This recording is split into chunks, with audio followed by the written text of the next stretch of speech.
Assalamu alaikum guys, welcome back to new YouTube video and I hope you all are doing well and thank you for checking into this video। आपको अब तक caption पढ़ के पता चल चुका होगा कि इस वीडियो में हम किस बारे में बात करने वाले हैं। तो अगर तो आप चैनल पर नए हैं तो चैनल को सब्सक्राइब कर दे, बेल आइकन दबा दे ताकि आने वाली सारी लेटेस्ट वीडियोस और न्यूज आपके नोटिफिकेशन बार में डायरेक्टली बिना किसी देर के आपके पास पहुंच सके।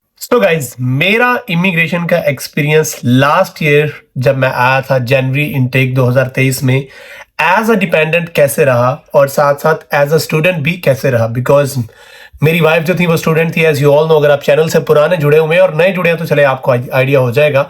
और मेरा एज अ डिपेंडेंट हम लोगों से किस किस्म के इमिग्रेशन के क्वेश्चन पूछे गए। सो डायरेक्ट आपको सबसे पहले मैं बताता हूं कि आप जब लैंड करेंगे ना, आप जहां जैसे मैंने एडिनबरा लैंड किया था, तो आपको इमिग्रेशन के प्रोसेस में से गुजरने के लिए दो लाइनें दिखेंगी पैसेंजर की। एक लाइन जो होगी वो वहां के लोकल्स की होगी और एक लाइन जो है वो इंटरनेशनल इमिग्रेंट्स की होंगी। सो मैं मिस्टेकनली जो है वो जो वहां के लोकल थे उनकी लाइन में चला गया था, जिसकी वजह से दोबारा मैं लाइन में लग के मुझे वापस इमिग्रेंट्स की लाइन में आना पड़ा। एक ये तो मेरे से गलती होगी, तो आप ऐसी गलती बिल्कुल ना कीजिएगा जब भी आप लैंड करेंगे, जहां भी जिस भी एयरपोर्ट पर आप लैंड करने वाले हैं। उसके बाद मेरी जान, सबसे पहला जो हमसे क्वेश्चन पूछा गया, चूंकि अब यहां पर आपने अपने होम कंट्री से जब निकलना है, वहां से भी आपसे इमिग्रेशन के क्वेश्चन, हालांकि बनता नहीं है लेकिन फिर भी हो सकता है आपसे पूछेंगे, वो भी एक्सपीरियंस मैं आपके साथ शेयर कर रहा हूं। और दूसरा, फिर आप जब यूके में लैंड करेंगे तो इधर भी आपसे किस किस्म के क्वेश्चंस पूछे जाएंगे। तो मैं जब पाकिस्तान से निकला तो सबसे पहले जो मेरे से क्वेश्चन पूछा गया कि डू यू गाइस स्मोक, तो हमने कहा हाँ। तो उन्होंने पूछा कि कितने आप सिगरेट के डंडे पे लेके जा रहे हैं, कोई पैकेट्स लेके जा रहे हैं, तो हमने कहा यूजुअल जो जितने मतलब अलाउ है ऑफिशियली हम बस वही लेके जा रहे हैं। ऑलराइट, सो ये क्वेश्चन पूछा। उसके बाद पूछा गया कि आप साथ में कितने पैसे कितने लेके जा रहे हैं। सो इट वाज सो कॉन्फिडेंशियल, बताना तो नहीं पड़ता, तो हमने यही बताया कि हमने जितने जो है ना वो रूल्स एंड रेगुलेशन के अकॉर्डिंग अलाउड है, बेसिकली हम उतने ही लेकर जा रहे हैं। इसके बाद हमसे पूछा कि आपकी जो बैगेज है इसमें इसके बाद हमसे पूछा कि आपकी जो बैगेज है इसमें कोई फ्लेमेबल चीज तो नहीं है, मतलब आप कोई अगर परफ्यूम वगैरह लेके जा रहे हैं या और कोई ऑयली चीज लेके जा रहे हैं। तो हमने कहा नहीं, हम ऐसा साथ में नहीं लेके जा रहे, तो आप भी कोशिश करिएगा कोई फ्लेमेबल चीज साथ में ना लेके जाए। ये हमसे क्वेश्चन पूछा गया। खैर, वहां से तो हमारे बिल्कुल बेसिक क्वेश्चंस पूछे गए और हमें वहां से गुजार दिया गया। बट जब हम एडिनबरा में लैंड किए तो मैं आपको बता चुका हूं कि दो लाइनें, उसमें से आपने देखना कि आपने इंटरनेशनल इमिग्रेंट्स वाली लाइन में जाना है, जैसे कि मैं लोकल वाली में चला गया था। खैर, सबसे पहला हमसे जो क्वेश्चन पूछा गया वो ये पूछा गया कि आप एडिनबरा तो लैंड कर रहे हैं लेकिन आप कहाँ स्टे कर रहे हैं। तो हमने बोला कि हम ग्लासगो स्टे कर रहे हैं। तो उन्होंने हमसे पूछा कि आपने ग्लासगो की ही फ्लाइट क्यों नहीं करवाई, आपने एडिनबरा की क्यों करवाई। तो हमने कहा क्योंकि वो हमें सस्ती पड़ रही थी, इसलिए हमने जो है ना वो एडिनबरा की फ्लाइट करवा ली, हमने ग्लासगो की इसलिए नहीं करवाई। उसके बाद उन्होंने पूछा कि आपको ग्लासगो में कहाँ आप जा रहे हैं। तो हमने कहा कि हम वेस्ट साइड पर हम ग्लासगो के जा रहे हैं। तो उन्होंने हमसे पूछा कि पोस्ट कोड क्या है, पोस्ट कोड बता दिया। पोस्ट कोड के साथ साथ उन्होंने पूछा कि आपका फ्लैट नंबर क्या है, हमने खैर फ्लैट नंबर भी बता दिया। तो ये आपको पता होना चाहिए, जो मैं आपको चीजें बता रहा हूं, जहां भी आपकी अकोमोडेशन है, जहां भी आप रह रहे हैं, तो ये सारी चीजें आपको बेसिक पता होनी चाहिए। उसके बाद उन्होंने पूछा कि मेरे से पूछा कि आप है मेन एप्लीकेंट। मैंने कहा नो, मैं डिपेंडेंट हूं, तो मेरी वाइफ जो है ना ये मेन एप्लीकेंट है। फिर उनसे उन्होंने क्वेश्चन किया कि आपकी यूनिवर्सिटी कौन सी है। तो उन्होंने बताया कि मेरी ग्लासगो कैलेडोनियन यूनिवर्सिटी है। उसके बाद उन्होंने पूछा कि आप जो है ना वो इनिशियल डिपॉजिट कितना पे करके आए। तो हमने कहा कि हम 4000 पे करके आए हैं।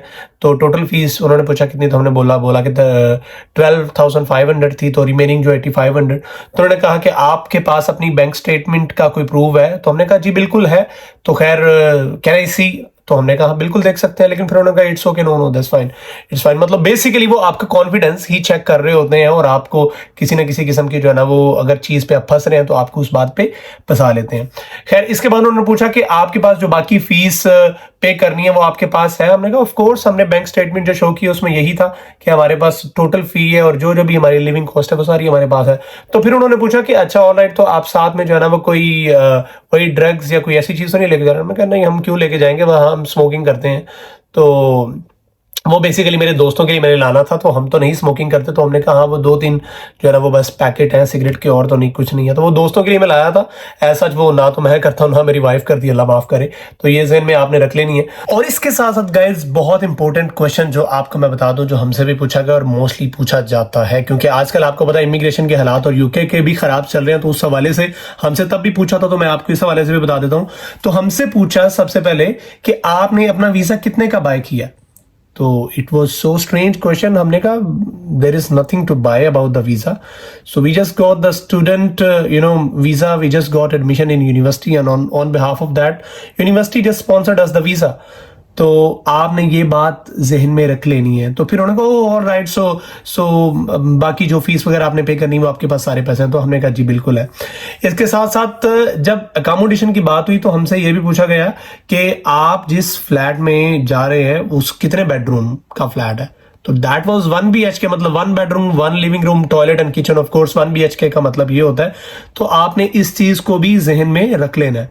तो ये सारी की सारी चीजें जो है ना वो आपको क्लियर होनी चाहिए. मैं इसलिए जरा आपको बार बार ये बता रहा हूं कि आपने ये ब्लंडर नहीं मारना कि आपका वीजा कितने का खरीदा गया. अगर उन्होंने आपसे ये क्वेश्चन कर लिया तो आपने कहा भाई no we haven't bought any visa, so it was just a visa sponsored by और गिवन बाय द यूनिवर्सिटी, जो कि हमने एडमिशन लिया तो हम तो स्टूडेंट स्टेटस पर आ रहे हैं. और गाइस जहां तक बात है, जो आपका तीसरा बीच में एयरपोर्ट होता है जहां पर आपका ट्रांजिट होता है, जैसे कि मेरा इस्तांबुल में था, तो वहां पर आपके साथ एज सच कोई क्वेश्चंस नहीं किए जाते, क्योंकि आपने सिर्फ उनके एयरपोर्ट पे उतर के सिर्फ अगली फ्लाइट के लिए वेट ही करना होता. तो आपने उनके मुल्क के अंदर तो जाना नहीं. वहां पर इमिग्रेशन के ऑफिसर्स कोई भी आपसे क्वेश्चन नहीं करते. हाँ, बेसिक आपकी चेकिंग वेकिंग होती है और फिर आपको बोर्डिंग करके गुजार दिया जाता है. हाँ, मेरे साथ एक हादसा हो गया था ट्रांजिट पे इस्तांबुल में. हम लोगों का टाइम बहुत थोड़ा था, तो टाइम आपका ना यूजली चेंज हो जाता है, क्योंकि फॉर एग्जांपल अगर आपका दुबई में ट्रांजिट है या किसी और कंट्री में आपका ट्रांजिट है, तो आपने उधर के अकॉर्डिंग जो आपकी टिकट का टाइम होता है, ऑटोमेटिकली आपके मोबाइल का टाइम भी उनके अकॉर्डिंग आई गेस चेंज हो जाता है. तो मेरे साथ ये कंफ्यूजन हुई या आई गेस चेंज नहीं हुआ.